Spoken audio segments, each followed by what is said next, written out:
নমস্কার বন্ধুরা, আমি দেবিকা। বাঙালি প্রবাসীর আজকের ব্লগে আপনাদের সবাইকে স্বাগত। আর আজকে আমরা যাচ্ছি আমেরিকার রাজধানী ওয়াশিংটন ডিসি। ওয়াশিংটন নামটা এসেছে জর্জ ওয়াশিংটন ছিলেন এর প্রতিষ্ঠাতা বলে, আর ডিসি হয়েছে ডিস্ট্রিক্ট অফ কলাম্বিয়া থেকে। যেরকম প্রায় প্রত্যেকটা দেশেই হয়ে থাকে, রাজধানীতে সমস্ত রকমের সাংবিধানিক জায়গাগুলো রয়েছে, আর এখানেও তার ব্যতিক্রম নয়। তাই হোয়াইট হাউস বা ক্যাপিটাল বিল্ডিং ইত্যাদি যে সমস্ত পার্লামেন্টারি যেসব ওয়ার্কগুলো হয় সেগুলো এখানে হয়ে থাকে।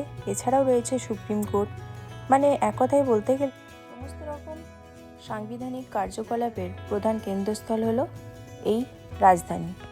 সারা শহর জুড়েই ছড়িয়ে আছে বিভিন্ন রকমের মেমোরিয়াল, মনুমেন্ট ইত্যাদি। সেগুলো দেখতে গেলে অন্য আরেক সময় আসতে হবে, মানে অনেক বেশি রয়েছে এখানে। আজকে আমরা যেটা দেখতে এসেছি সেটা হলো এখানে একটা museum, air and space museum. আর সেই মিউজিয়ামে এখন আমরা যাচ্ছি হাঁটতে হাঁটতে। যাওয়ার পথে এরকম বেশ সুন্দর সুন্দর কিছু জায়গা চোখে পড়লো, তাই সেগুলোরও একটুখানি ছবি তুলে নিলাম আমরা। রয়েছে আরও অনেক রকমের মিউজিয়াম। আর এই শহরটি অনেক প্রাচীন হওয়ায় শহরের সব জায়গাতেই প্রায় রয়েছে ঐতিহাসিক কিছু নিদর্শন।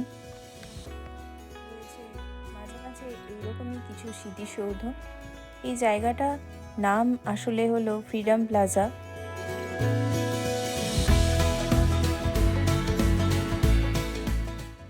এই বিল্ডিংটাও দেখতে ভীষণ সুন্দর ছিল, তবে দেখেই বোঝা যাচ্ছিল যে বেশ পুরনো।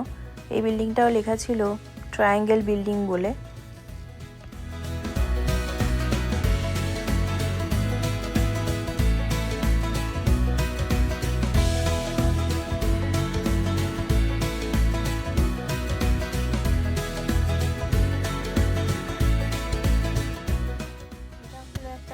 বড় মিউজিয়াম, এটা ন্যাশনাল আর্কাইভস বা আর্কাইভস, ওরা কীভাবে প্রোনাউন্স করে আমি জানি না।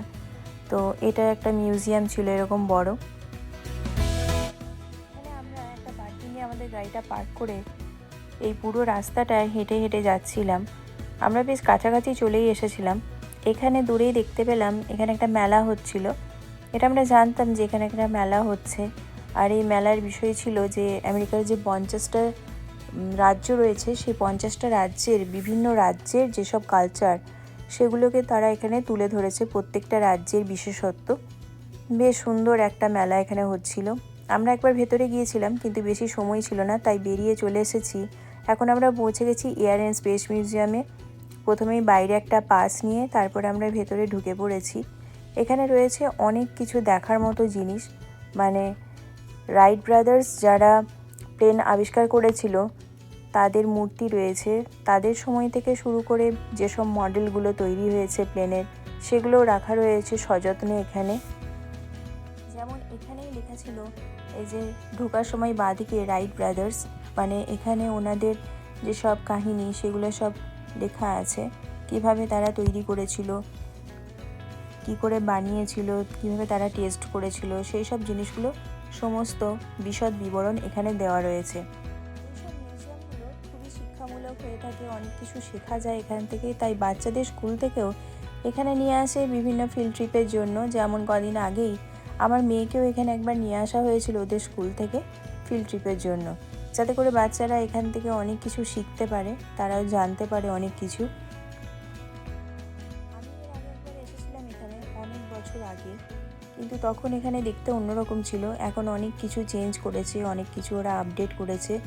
এই যে এরকম সুন্দর করে এখন যেমন বানিয়ে রেখেছে, এগুলো আগেও ছিল, তবে এতটাও অন্যরকম ছিল না। নতুন নতুনভাবে ওরা সাজিয়েছে এখন জিনিসগুলোকে। প্রথম মডেল যেটা রাইট ব্রাদার্সরা বানিয়েছিল, আর তারপর সেটাকে ওড়ানোর চেষ্টা করেছিল। রাইট ব্রাদার্সের পর আরও যারা প্লেন আবিষ্কারের ক্ষেত্রে তাদের অবদান রেখে গেছেন, তাদের আবিষ্কারগুলো এখানে রাখা রয়েছে। Thomas W Hass, Allen and Sally ইত্যাদি যেসব বিজ্ঞানীরা ছিলেন, তাদের এই বিভিন্ন আবিষ্কার করা জিনিসপত্র, তাদের ব্যবহার করা পোশাক, তাদের কিছু অবয়ব বানিয়ে এখানে রাখা রয়েছে। এরপরে আমরা চলে এসেছি সৌরজগতের এই সেকশনটাতে। সোলার সিস্টেমের প্রত্যেকটা গ্রহ এখানে তৈরি করা রয়েছে ওপরে এরকম সুন্দর করে, দেখতেই পাচ্ছেন আপনারা। এখানে গ্রহের ওপরের অংশটা কীরকম দেখতে হয় সেগুলো রাখা ছিল। আর ছিল বেশ কয়েকটা মহাকাশযান।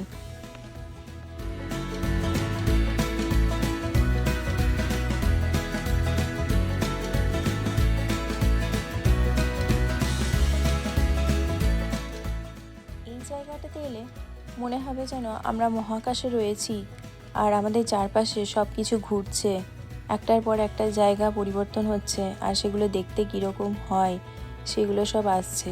এর যে ফ্লোরটা সেটা ঘুরছিল, তাই একদম মহাকাশের সে অভিজ্ঞতাটা যাতে আপনারা নিতে পারেন সেজন্য খুব ভালো লাগছিল ওখানে বেশ। এখানে ছিল আরও বেশ কিছু স্যাটেলাইট আর মহাকাশযান।